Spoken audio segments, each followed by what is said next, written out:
Hi guys, welcome to my channel. This is part 3 of my tutorial on how to crochet floor in a cardigan. In this tutorial I will cover the rest of the pattern. I'm going to explain how to make increases and how to form the body shape and sleeves and how to crochet. Here you can see an indication or row 19. Increase evenly according to your size. Looking at the pattern diagram, you can see that increases should be made into double crochet UK terms or single crochet US terms. If you look at the table provided in the written instructions, for example, if you take size SM, you have to crochet 206 treble crochet UK terms or 206 double crochet US terms.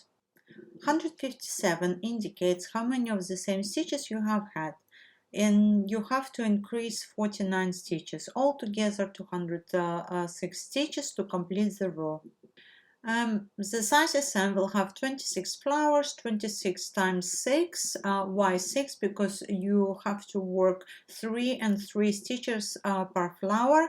Okay, 26 times 6 equals 156 stitches plus 1 stitch at the beginning and 1 stitch at the end. It will be 158. Now we have to add 48 stitches. 48 divided by 2 equals 24, but we have only 26 flowers. 26 minus 4 and plus 26 equals 48. That means you have to mark with the stitch markers 4 places where you have to work only 1 stitch, and you have to work 2 stitches into unmarked places.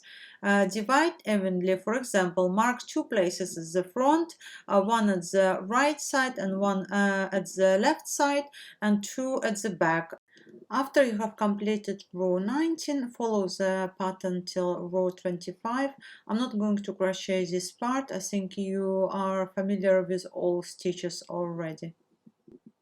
On row 25, you will have to increase again. To increase evenly, use the total number of stitches. For example, if we look at size SM again, 206, divide by the number of increases to be done, it is 47. 206 divided by 47, it will be 4.38. That means you have to increase every 4th stitch by working 2 crochet stitches into the same stitch and skip a few places, similar to what we did on row 19. Use stitch markers to mark increases. It may be best to mark with stitch markers after every 4th stitch and remove those extra. Make sure you divide spaces evenly, similar to what we did on row 19.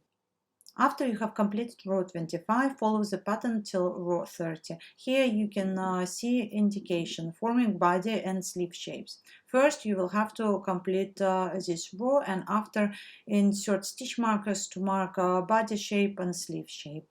If you look at written instruction, we are going to count in sets. One set equals 3 stitches.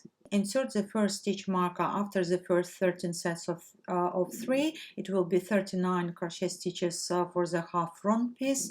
Insert the second stitch marker after the following 16 sets of 3. It will be 48 stitches for a sleeve.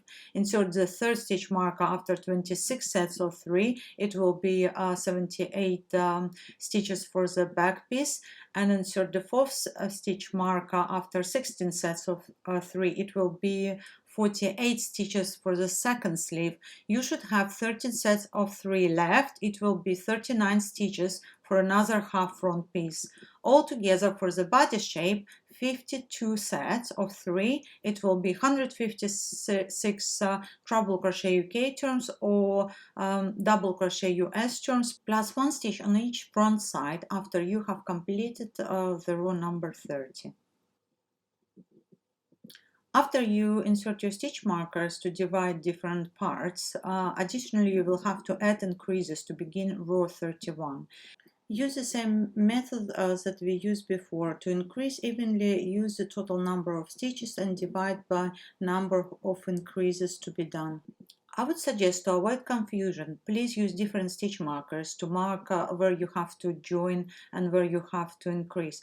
If you have only the same kind of stitch markers, you can also use stitch markers for increasing and use a string of yarn to mark joining places. In addition, you can join like that, but make sure not to skip a stitch during crocheting.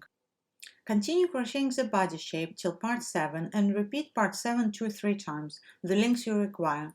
On the cover photo, the cardigan has only 2 repeats, but you may add or decrease a few rows according to your height.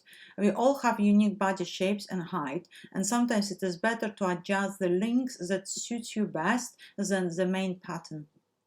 After completing the body shape, work on the sleeves. The sleeve consists of only 3 rows.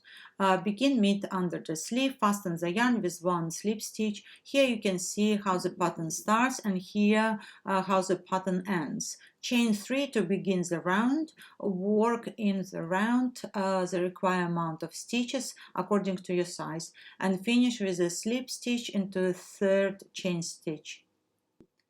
After completing the sleeves, crochet neckline. On the cover photo, the neckline consists of 3 rows, but if you prefer to have a neckline higher, you can add a few rows.